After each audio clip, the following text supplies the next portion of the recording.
So when they decided they wanted to ban smoking, my first thought is what kind of impact that will have on a bar business, because smoking's always been very prevalent in a bar environment.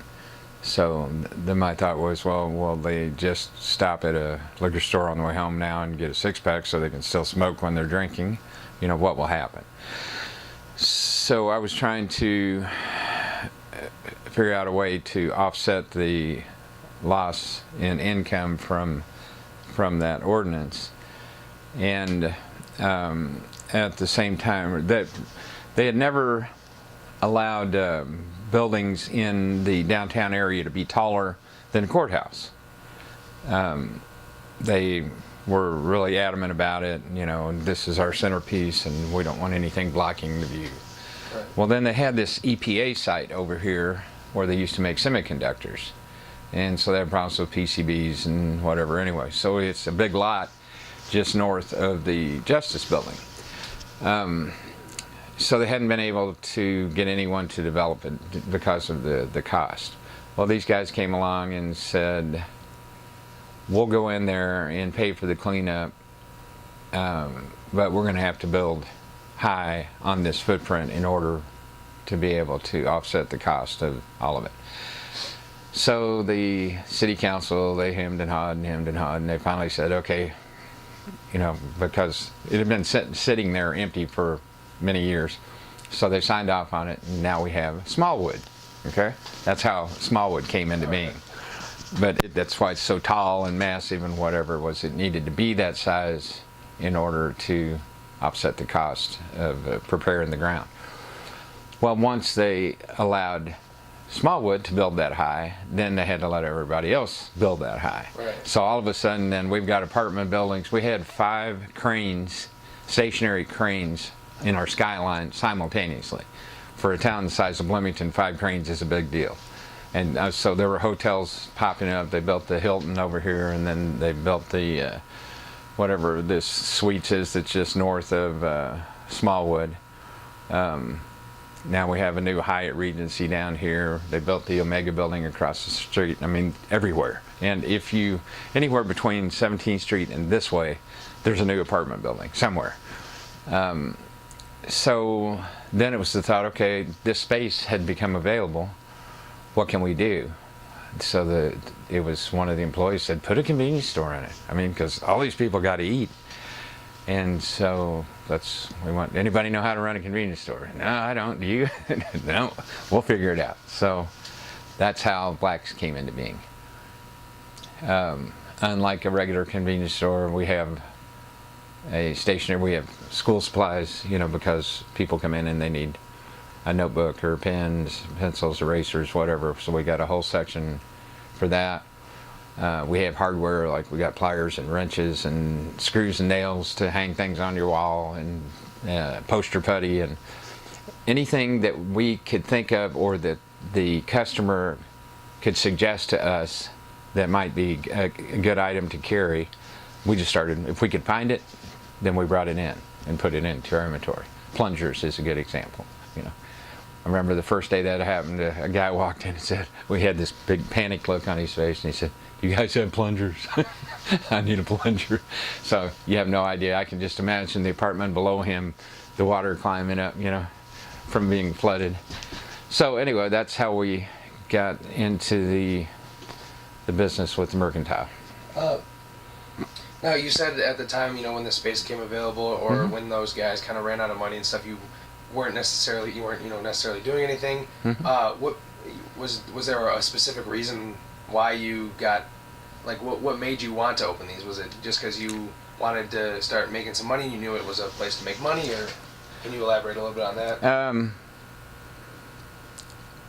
I had been a wholesale rep for several years prior to buying the bar upstairs, and I didn't like all the hours, being away from home, all the miles you have to drive. I had 3-state area. I had Indiana, Ohio, and Kentucky.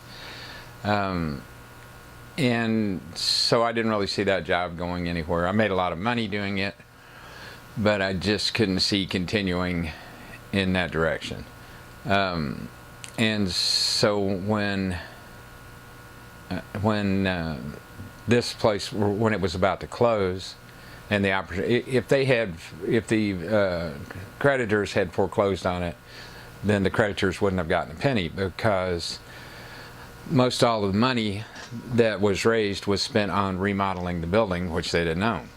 So it just becomes automatically becomes the property of the building owner. And then the other stuff, I told you, they had rented. So basically, if they shut it down, the creditors did, they wouldn't have gotten anything. So me offering them 10 cents on the dollar, I got a good deal.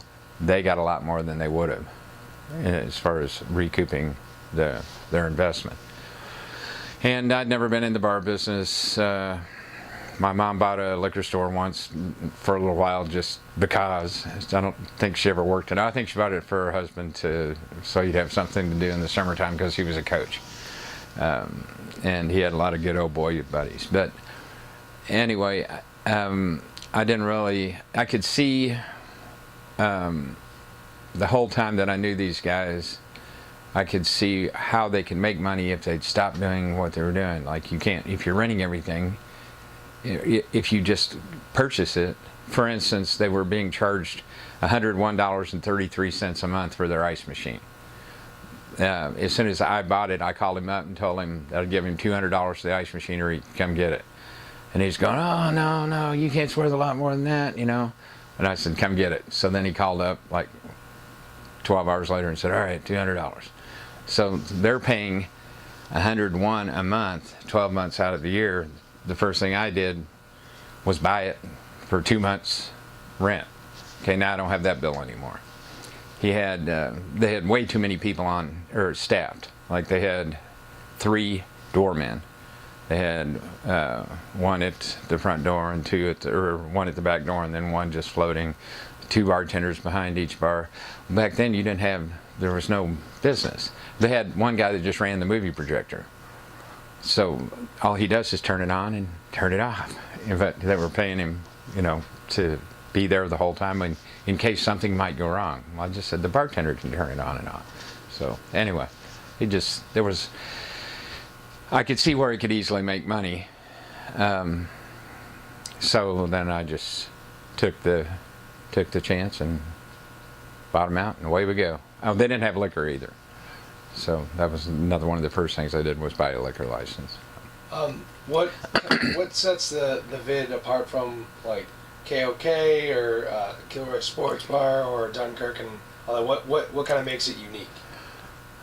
It's quieter. There's nobody in here with a